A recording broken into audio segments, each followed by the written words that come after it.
Maid Marian may be the deputy's wife of the ward to thee. Go, you thing, go. Say, what thing? What thing?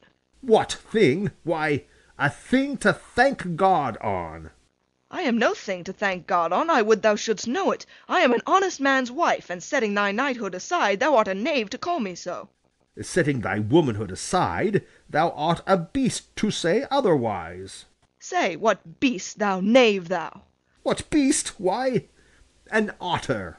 An otter, Sir John? Why an otter? Why, she's neither fish nor flesh. A man knows not where to have her. Thou art an unjust man in saying so. Thou or any man knows where to have me, thou knave thou. Thou sayest true, hostess, and he slanders thee most grossly. So he doth you, my lord, and said this other day you ought him 1,000 pound. Sirrah, do I owe you 1,000 pounds? 1,000 pound. Ah, 1,000,000. Thy love is worth 1,000,000. Thou owest me thy love. Nay, my lord, he called you Jack, and said he would cudgel you. Did I, Bardolph? Indeed, Sir John, you said so. Yea, if he said my ring was copper.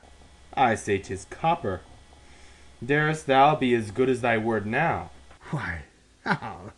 Thou knowest, as thou art but man, I dare. But as thou art prince, I fear thee as I fear the roaring of a lion's whelp. And why not as the lion? The king is to be feared as the lion. Dost thou think I'll fear thee as I fear thy father? Nay, an I do, I pray God my girdle break. Oh, if it should, how would thy guts fall about thy knees? But, sirrah, there's no room for faith, truth, nor honesty in this bosom of thine. It is all filled up with guts and midriff. Charge an honest woman with picking thy pocket? Why, thou whoreson, impudent, embossed rascal, if there were anything in thy pocket but tavern reckonings, memorandums of bawdy houses, and one poor pennyworth of sugar candy to make thee long-winded, if thy pocket were enriched with any other injuries but these, I am a villain. And yet you will stand to it. You will not pocket up wrong.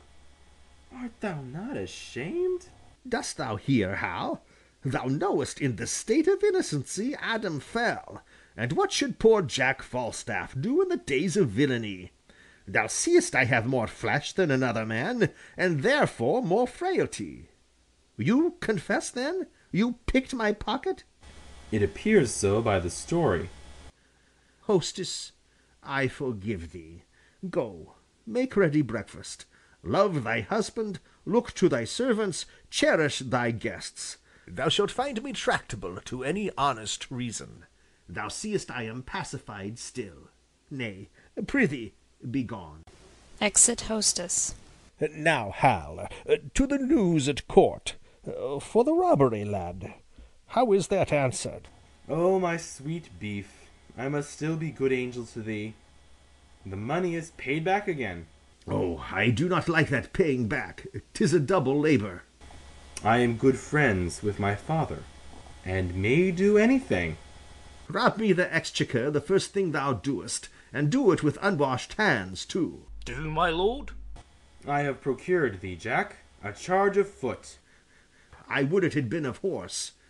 Where shall I find one that can steal well? Oh, for a fine thief of the age of 22 or thereabouts! I am heinously unprovided. Well, God be thanked for these rebels. They offend none but the virtuous. I laud them. I praise them. Bardolph, My lord? go bear this letter to Lord John of Lancaster, to my brother John. This to my lord of Westmoreland. Exit Bardolph. Go, Peto, to horse, for thou and I have 30 miles to ride yet, ere dinner time. Exit Peto. Jack, meet me tomorrow in the Temple Hall at 2 o'clock in the afternoon. There thou shalt know thy charge, and there receive money and order for their furniture. The land is burning. Percy stands on high, and either they or we must lower lie. Exit Prince Henry. Rare words, brave world. Hostess, my breakfast come. Oh, I could wish this tavern were my drum. Exit. End of Act 3.